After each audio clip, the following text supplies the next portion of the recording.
outro olhar.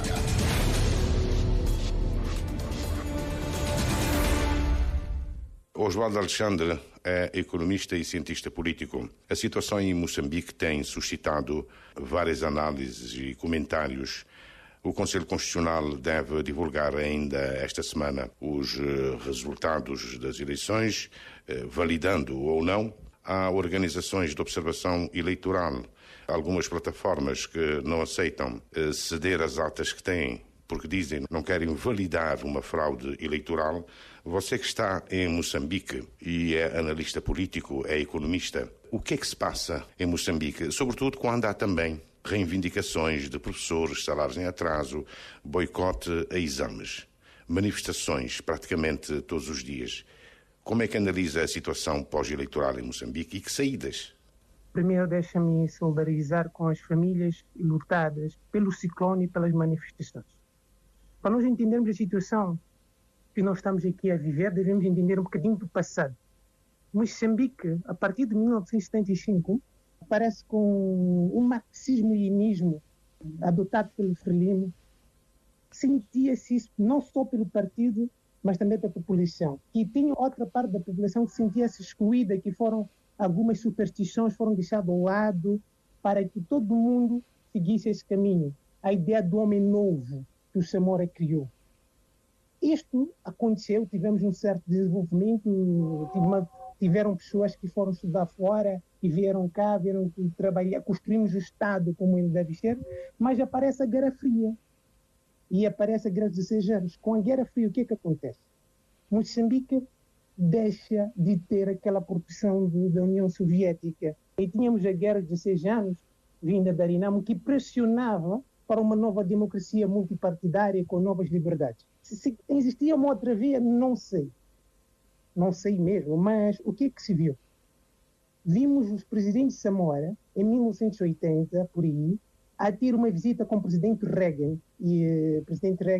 E naquele momento, os Estados Unidos viviam um neoliberalismo total. E tinhas isso na Inglaterra, com a Margaret Thatcher e o Reagan nos Estados Unidos.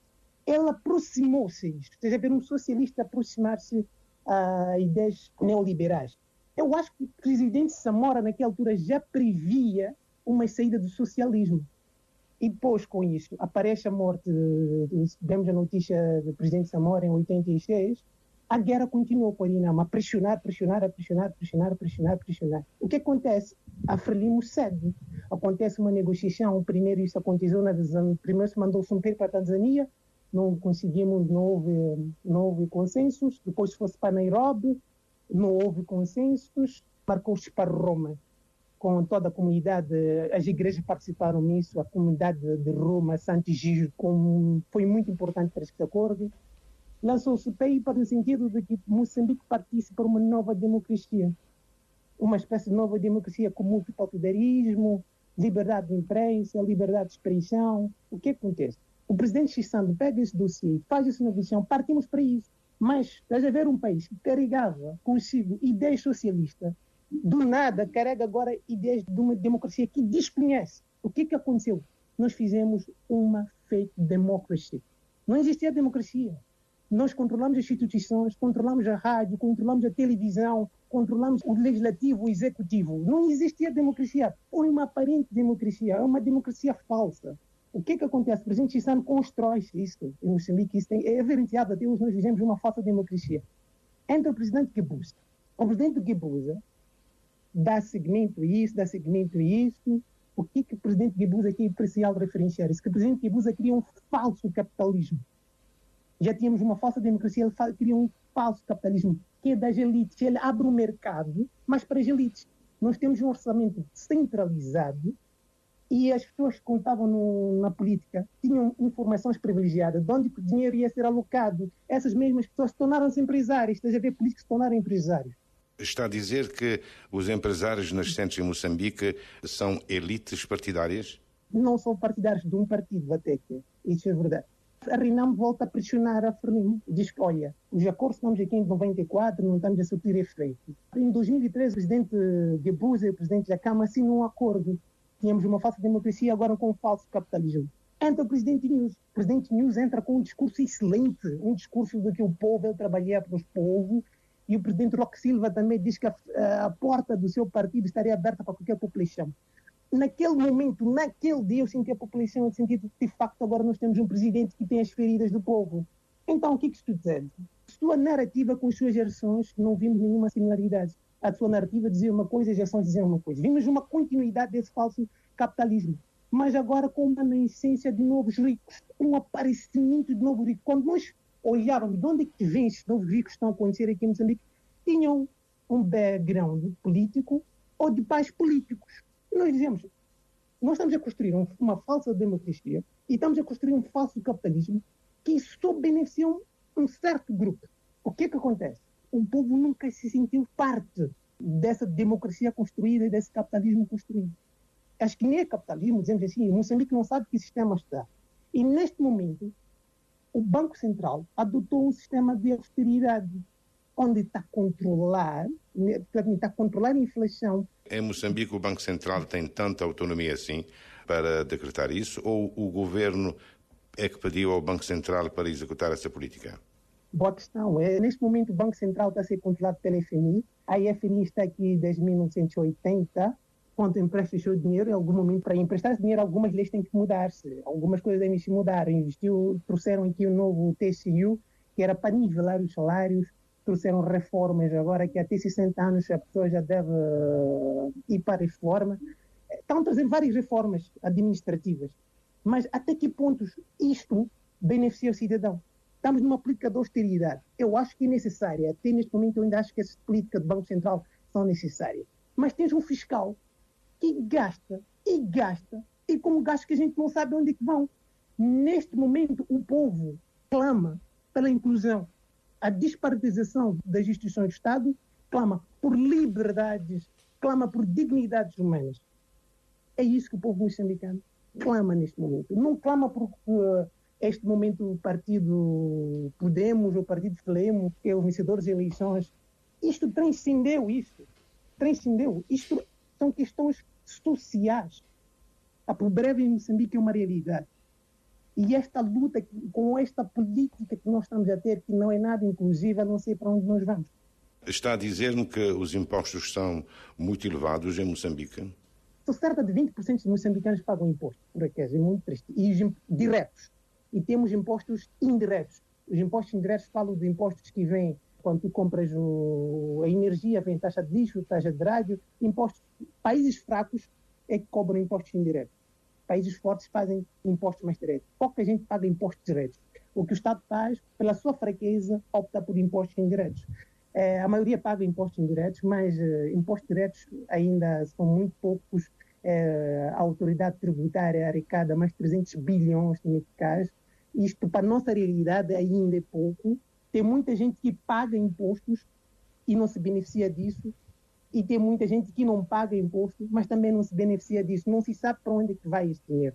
É claro que a máquina do Estado gasta muito e os gastos que são centralizados. Imagina tu, se tens um gasto, que nós já sabemos que esse dinheiro vai para aqui, que não respeita o mercado, de onde é que vai aparecer a inovação? De onde é que os empresários vão buscar dinheiro? É necessário reformas em Moçambique. Está a dizer-me que há pouca margem de crédito para os empresários privados? Neste momento, sim. Pelas políticas que estão a ser adotadas pelo Banco de Moçambique, não há crédito no mercado. Mesmo que eu acho necessárias. Olha, eu não estou de contra com as políticas do Banco Central. Neste momento eu acho que são as políticas corretas, mas não estão a ser acompanhadas pelas políticas fiscais. O governo não está a saber investir. Onde mete dinheiro não há retorno. Onde o Estado está a meter dinheiro não há retorno. O que é que resta o Banco Central neste momento? É essas políticas. Manter o metical forte. Tentar colocar a inflação a 2 dígitos. Claro que são proibitivas para o desenvolvimento. É muito contracionista, retém um valor.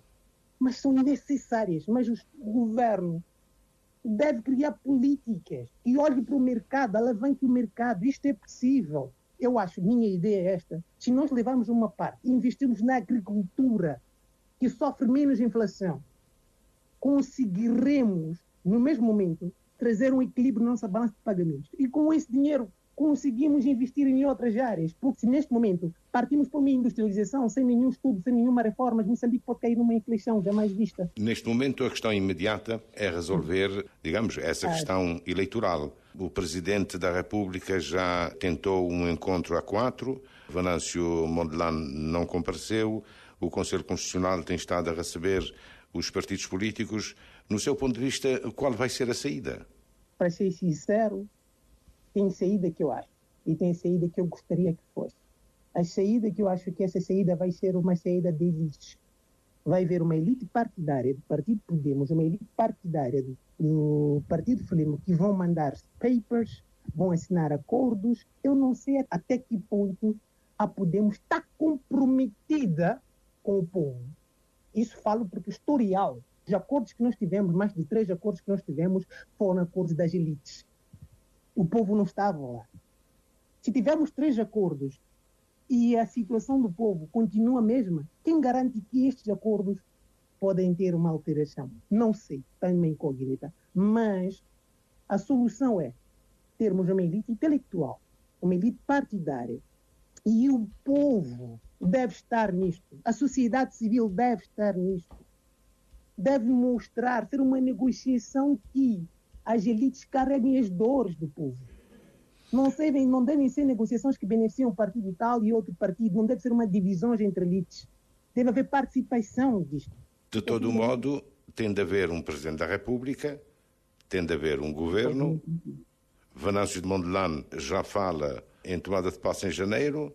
O que é que acha que pode acontecer? O Conselho Constitucional pode invalidar as eleições?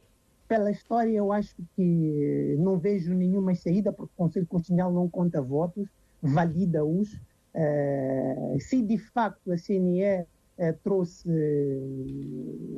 números verdadeiros, não tem outra forma de a não os validar.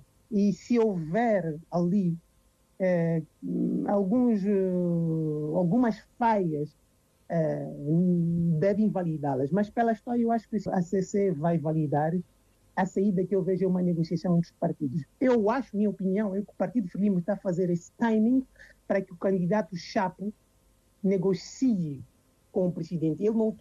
A Frelimo não quer que seja o News a negociar isso, quer que o presidente Chapo negocie isto. E também não faria muito sentido o News estar a negociar isso, mas neste momento desse timing as pessoas estão a morrer. Mas eu acho, e já se fala disso nos bastidores, que quer-se que o Chapo negocie. Mesmo antes de ser formalmente presidente? Primeiro tem que ser. Vamos esperar até dia 23 ou dia 24, formalmente ele ser constituído como Presidente da República e trazer essas negociações. Negociações incluindo ele a 4, não é? Os 4 candidatos presidenciais? Exatamente. E não só 4 aqui que eu havia referenciado. Neste momento a classe intelectual deve estar lá. Por que acontece nisto? Quando a classe intelectual não está nessas tomadas de decisões, ela fica um bocadinho na utopia de como é que deveria ser e não conhece a parte real. E a sociedade civil não participar disso continua fora do jogo e estará sempre a reclamar. Não podemos ter classes a viverem numa utopia, devem estar na realidade. Neste momento devemos chamar todo cidadão moçambicano a participar nisto. Há um filósofo moçambicano que defende que, se for necessário, é preciso rever tudo. As leis eleitorais, a Constituição da República, a própria organização do Estado. Defende essa opinião? Isso é verdade. Essas reformas que eu sempre estava aqui a falar, devem acontecer. Só que as reformas duram muito tempo. Eu tenho uma visão mais conservadora, que elas devem acontecer, devem ser constantes, mas devem indo devagar. Porque se isso acontece de uma outra forma, a sociedade não vai se espelhar. Aconteceu isso em 94, quando nós trouxemos essa nova democracia, novas liberdades. O povo não se sentiu nisso, não sabíamos o que estamos a fazer. Neste momento nós temos a oportunidade de todos, temos a melhor oportunidade de construir de novo Moçambique. Mas estas reformas devem ser lentas para que a sociedade esteja inclusiva e possa entendê-las. Economista e analista político moçambicano Osvaldo Alexandre, ele olha para toda esta situação porque passa Moçambique uma situação de instabilidade pós-eleições, depois das eleições, todo o problema que Moçambique tem atravessado. O norte do país está particularmente afetado pela passagem do ciclone Chido. O último balanço aponta para 15 mortes nas províncias de Cabo Delgado, Nampula e Niassa e mais de 100 mil pessoas afetadas. Save the Children alerta que nas 3 províncias mais de 650 mil crianças estão em risco. A nível político, os moçambicanos aguardam o acórdão que o Conselho Constitucional vai emitir na próxima segunda-feira. O candidato presidencial Venâncio Mondlane pede uma paralisação em todo o território para acompanhar em casa a leitura do acórdão. Venâncio Mondlane pede 4 dias de luto nacional a partir da quinta-feira, em homenagem a mais de 130 pessoas mortas durante as manifestações. Foi este o tema hoje em destaque no